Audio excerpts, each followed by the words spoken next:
Po si Regine Nunez, Duda Mistula, 28 weeks pregnant.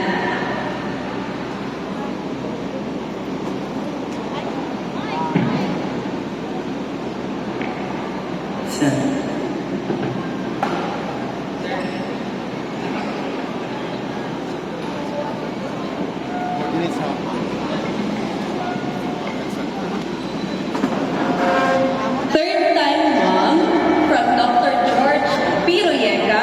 Nakaranas na po ako ng cesarean at normal delivery.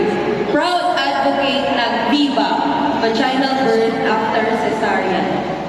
Ngayong umaga po, ang tatalakayin ko ay tungkol sa pinggang Pinoy para sa malusog na Pinoy.